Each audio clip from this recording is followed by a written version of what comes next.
الحمد لله وحده والصلاة والسلام على من لا نبي بعده وعلى آله وصحبه أجمعين. Alhamdulillah, I thank Allah subhanahu wa ta'ala to have this opportunity to stand here before you, and it's been about a year from today.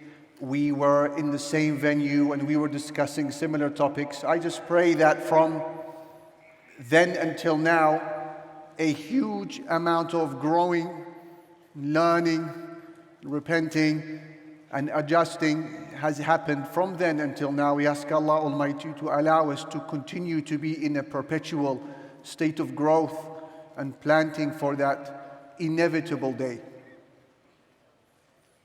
Our religion is the most wholesome of them all. Our religion is Allah Almighty's perfect and chosen way of life for all of humanity. And so naturally and predictably, this would be a religion that would foster in the lives of its adherents the most wholesome and perfect of characteristics. Characteristics that help them not only become, as they say today, to become the best version of yourself, but more importantly, characteristics that enable you and I to attain those highest gardens in Jannah and to fast track our ability to reach the acceptance of Allah Almighty. Is this not our ultimate goal? And from those many perfect characteristics that Islam wants to inculcate and foster and nurture in the hearts of all of us, young and old, male and female, is the characteristic that focuses and centers on the idea of being orderly, of being regulated, of being organized in your life, of being a man and woman who works towards a specific and noble goal. This, of course, is in contrast to the idea of being spontaneous, random, chaotic, taking opportunities as they come and just tumbling through life. Islam does not want you to live that type of life. And so allow me, my brother, my sister, to take you on a quick tour through the universe and into the Quran and into the laws of Islam to show you how this characteristic of being orderly, of being systematic, regulated, and driven by a goal as opposed to just being random and spontaneous in life, this is a theme that runs from the universe into the Quran down to the laws of Islam. And by the end of this talk, I would have hoped that Allah Almighty would have enabled me to put a strong case before you to live that type of life. So let us look at the universe. What do you find? Allah Almighty, He answers, and He said, الَّذِي لَهُ مُلْكُ السَّمَاوَاتِ وَالْأَرْضِ. He is the one to whom belongs the kingdom of the heavens and the earth. وَلَمْ يَتَّخِذْ وَلَدًا. And He has not taken for Himself a son. وَلَمْ يَكُنْ لَهُ شَرِيكٌ فِي الْمُلْكِ. And He has no associate in the dominion. وَخَلَقَ كُلَّ شَيْءٍ. And He created all things. Listen to the tail end of the ayah. فَقَدَّرَهُ تَقْدِيرًا. And He determined it with precise determination. He created all of this that He spoke about, and He said He determined it with precise determination. Nothing in the universe is random or without purpose. Take a look into the planets. Allah Almighty tells us that the same theme of order, of being regulated, systemized, working towards a goal, even exists in those planets. Allah Almighty, He said, لَلشَّمْسُ يَنْبَغِي لَهَا أَن تُدْرِكَ الْقَمَرَ. It was never for the sun to catch up with the moon.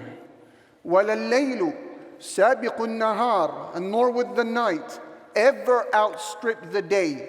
وَكُلٌّ فِي فَلَكٍ يَسْبَحُونَ. And all of them are floating within a precise orbit. Order, regulation, systematic movement, and working towards a goal. In fact, this theme exists in all of creation. Allah Almighty said, وَكُلُّ شَيْءٍ عِنْدَهُ بِمِقْدَارٍ. Everything with Him is according to due measure. La ilaha illallah. So there's the universe for you, and the theme is clear. I think you see where I'm going with this. Let us move to the Quran. The same theme of orderliness and lack of randomness, being organized and working towards a goal exists in the Quran. Allah Almighty, He said, praising His book, Alhamdulillahi alladhi anzala ala abdihi al-kitab wa lam yaj'al lahu iwaja. All praise belongs to Allah Almighty, who revealed the book upon His servant, and He has made in the book no crookedness. It's perfect, it's orderly, it's organized, it's coherent, it works towards building a goal. Allah Almighty also said, speaking about the Quran, كِتَابٌ أُحْكِمَتْ آيَاتُهُ ثُمَّ فُصِّلَتْ مِن لَدُنْ حَكِيمٍ خَبِيرٍ. This is a book, the verses of which have been perfected. And then it was explained in detail by a Lord who is wise and knowing. So that is the Quran, and that is the universe. A universe and a Quran that is orderly, regulated, and goal-driven. Where are we going with all of this? I will tell you in a moment. Move down to the laws of Islam. And surprise, surprise, it's the exact same theme. Look into Salah. Do you just pray when you feel like praying? The answer is no. There are 5 daily prayers of a specific quantity for each that happen at a specific time of the day. Outside of these 5, you pray as you wish. The first prayer is Salatul Fajr, the dawn prayer. It comes in specifically at the break of dawn. And when the sun rises, the time for it has ended. It is orderly. Then you have the second salah, Salatul Dhuhr, the noon prayer. That happens when the sun moves from its zenith, and that continues until the length of shadows is equivalent to the object that is standing erect. That is the end of the second prayer and the beginning now of the third, Salatul Asr, according to the majority of the scholars. Then when the sun sets completely, that's the end or the beginning of the fourth salah. When you come to the removal or the disappearance of the red afterglow in the sky, that is the end of the time for the fourth prayer, and this is the beginning of Salatul Isha, your fifth prayer. It is all organized. Nothing is random. Nothing is accidental. Nothing is chaotic. That is the deen of Allah subhanahu wa ta'ala. What is the message that Allah Almighty is sending us? And then look at the form of the prayer. We just prayed Salatul Maghrib. What did the Imam say to us just before he began Salah? He said to us, أقيموا الصفوف, establish your rows. وحاذوا بين المناكب, and align your shoulders. وسدوا الخلل, close the gaps between you. وَلِينُوا بِأَيْدِي إِخْوَانِكُمْ, and be gentle with the hand of your brother who tries to adjust you. وَلَا تَذَرُوا فُرُجَاتٍ لِلشَّيْطَانِ, and don't leave gaps for shaitan. وَمَنْ وَصَلَ صَفًّا وَصَلَهُ اللَّهُ, and whoever connects a broken row, Allah will connect him to His mercy. وَمَنْ قَطَعَ صَفًّا قَطَعَهُ اللَّهُ, and whoever breaks a complete row, Allah will break him away from His mercy. It's all order. It's all regulation. It's all a systematic process. It's all organized. It's all goal-driven. Look at Mecca. Tens of thousands of people gathered around the Kaaba. Hustle and bustle, talking and socializing, dua and dhikr Quran. And you say to yourself, La ilaha illallah, who can gather these huge crowds of people? And then that mu'adhin says, Allahu Akbar. The second call of the prayer begins, and guess what? Within just 10 seconds, they're all standing in lines, organized, praying behind one imam and bowing and prostrating to one creator. La ilaha illallah. Move to your fasting, Hajj, or move to your fasting, Siyam. You find the exact same theme. You don't eat, you don't drink, you don't engage in matrimonial relations. It's very specific things. From a specific time, the break of dawn, to a specific time, the setting of the sun. You can't deviate from that because the religion is ordered, regulated, organized. Look at the Muslims in their millions. Just 20 seconds before the sun sets, not a brother nor a sister will bring a date to their mouth or lift a cup of water to their mouths until the sun has fully set, because they understand that they have subscribed to a religion that is ordered and organized. It wants you to live accordingly. Hajj, same theme, your pilgrimage. You start your tawaf, your circumambulation from the black stone, not from al-Rukn al-Yamani, not from al-Rukn al-Shami. You start from the black stone and you move about it 7 times, not 6 and not 8. And then you make your way to Safa and Marwa and you begin to move between the mountains. You do that 7 times, not 6 and not 8. And you start with Safa, not Marwa, and you end with Marwa, not Safa. It's organized. Nothing left for randomness. Nothing chaotic about the religion. What's the message that Allah Almighty is sending us? And then when you are doing your Hajj and you're pelting the stones, how do you do it? It's in an ordered way. You begin with the Sughra, the minor one, then Al-Wusta, the middle one, then the Kubra, the major one. There's no deviation from that because the religion is ordered, organized, and goal-driven. What is the message that Allah Almighty is sending us?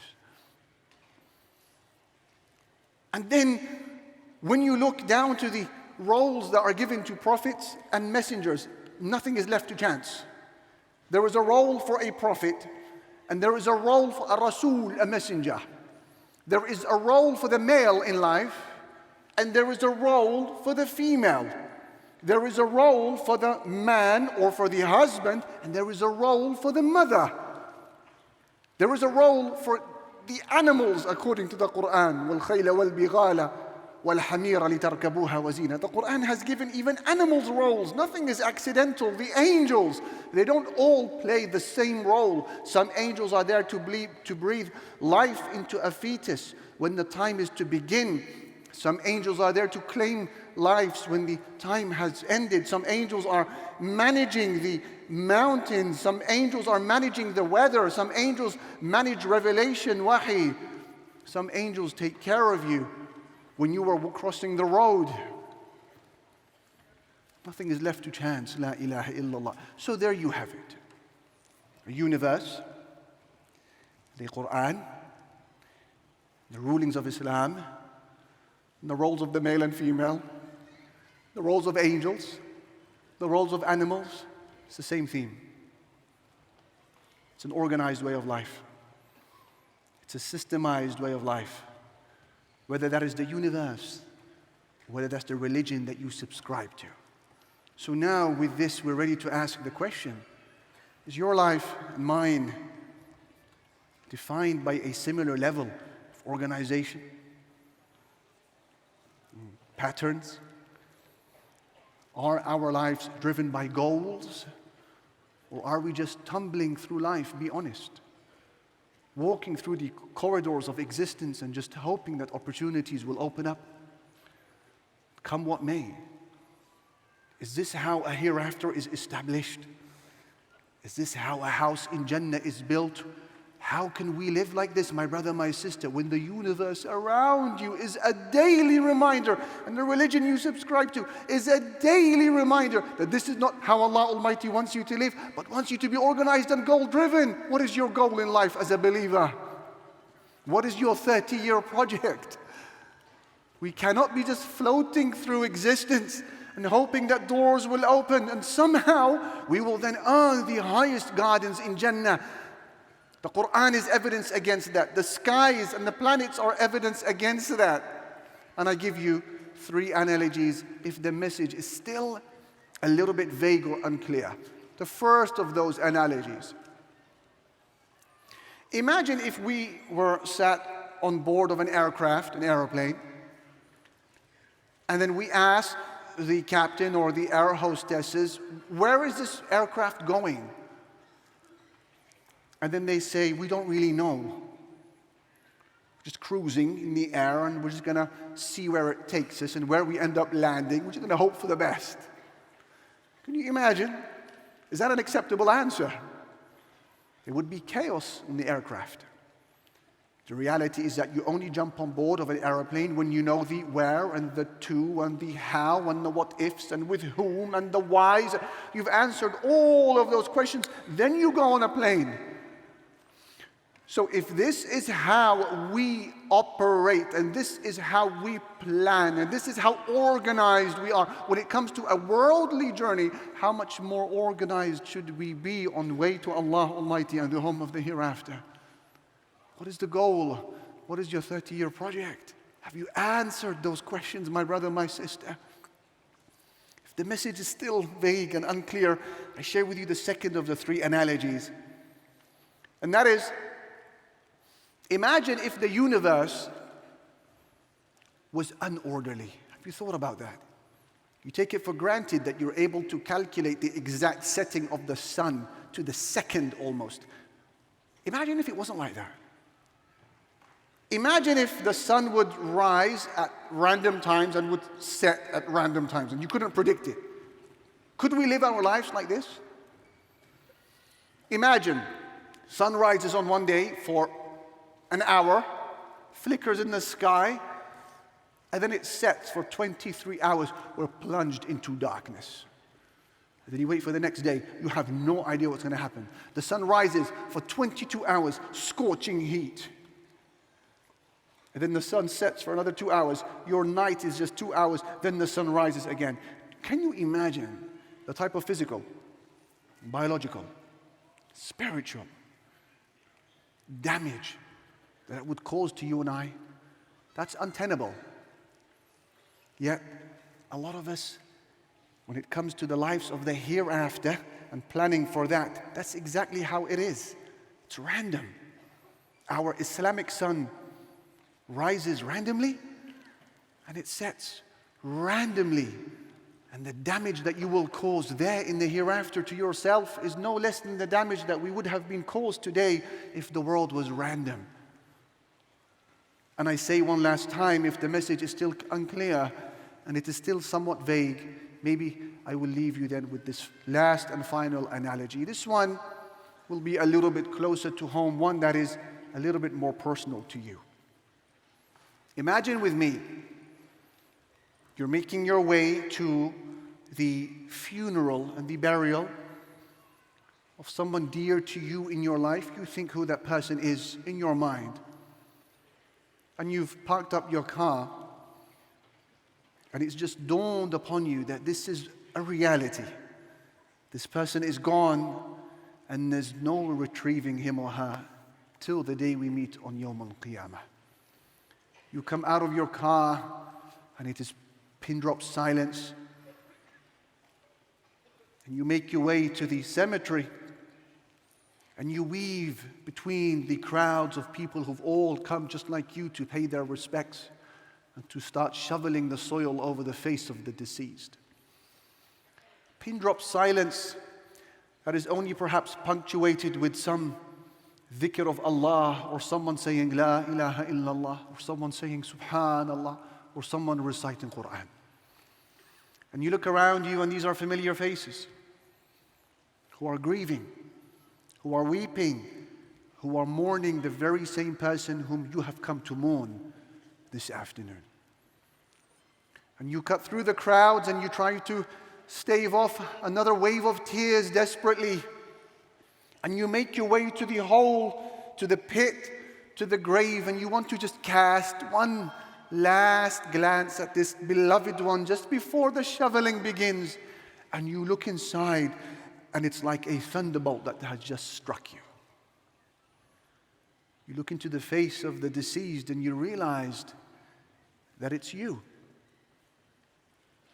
You are the one who has passed away. all of these people who have come to pay their respects and to do their dua, they have come to do it for you. And then you look back up and you see 4 men standing at the edge of your grave. And each one of them has a paper, and he is about to pay respects and speak in your praise. One of those 4 men is a family member. One of them is a friend, your closest associate. One of them is a colleague at work. And the 4th one is somebody from your masjid, your local Muslim community. I want you to imagine, what will they say about you?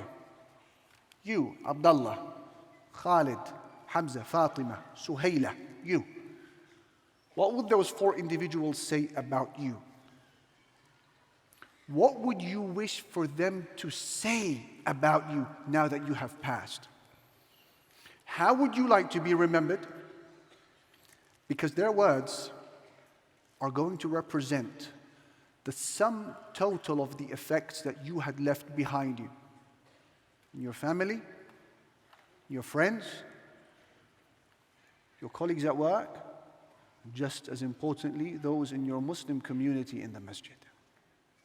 What can they say? What will they say? Will they be stuttering because there's not much to say?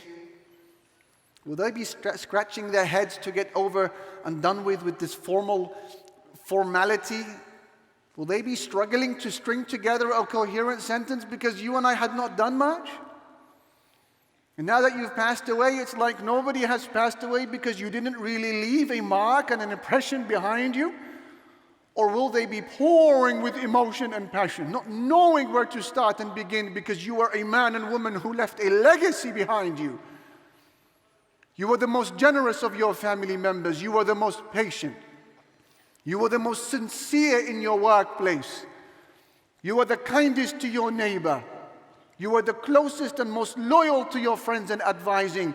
And you were the most productive Muslim man, Muslim woman. You were an example in Quran, an example in hijab, an example in salah, an example in learning the sciences, an example in leading a life worth living. You had left behind a legacy. And so they spill with emotion as they sing in your praise. In conclusion, my brothers and sisters in Islam, don't wait for the ideal circumstance in your life to come about, to begin planning for your religion and to organize your life and to live by a goal. Don't wait for the opportunity to arise. Rather, engineer the circumstances that are required for your flourishing and for your success with Allah Jalla Jalaluhu. Don't be that man or woman who tumbles through life and waits for doors to open up. Be the one who takes command of their life and makes the opportunities and opens the door, and a person who does things even though they feel that they are not yet ready for it. Build your home in the hereafter and be organized when doing so. And here is a suggestion as for how you can do that. Number 1, begin with the end in mind. Begin by setting the ultimate goal. The ultimate goal is to please Allah Almighty and enter Jannah. We should be in agreement. This is our objective. Once you've set that goal, move to step number 2. Begin some introspection. Ask yourself some tough questions now. Grill yourself. Who am I? What are my skills? What are my passions? Don't say I don't have any. Don't you dare accuse Allah Almighty of not giving you the skills needed to enter Jannah. Enough of that. What are my passions? What are my skills? What am I good at? What was I praised for as a young man? What did my parents say about me? What did my friends say about me? What am I? What am I not? What am I good at? What am I not good at? What can I be? What will I never be? Who am I? Once you've found the answer to that question, move on to phase number 3, and that is set an Islamic project of some sort that will define the rest of your life, at least the next 20 or 30 years of your life, where your sleepless nights and your anxiety and your worries and your dua and your spending and your socializing your interacting, and your networking is all governed and obsessed with this idea of living on a project that is different to the medic, different to the engineer, different to the mother at home, different to the taxi driver, different to the teacher and educator. What is your project? What will be the mahr? What will be the dowry that you will offer Allah Almighty on the Day of Judgment to justify your pleas for Jannah? These are the people who will be the happiest on Yawm al-Qiyamah. Those who are ordered, those who are organized, those who are driven by a goal. These are the men and women whom when they pass away, those four individuals will stand and they will sing in their praise, and most importantly, when they stand before Allah Almighty will look at him and her and say, for a person like you and an impression that you left behind you, there is no home that befits you except Jannah. May Allah Almighty allow that to be a conversation that we hear on Yawm al-Qiyamah, where He, Allah Almighty, tells us there is no home suitable for us than Jannah. Ya Rabb al-Alameen, Allahumma astajib wa sallallahu ala nabiyyina Muhammad. Walhamdulillah.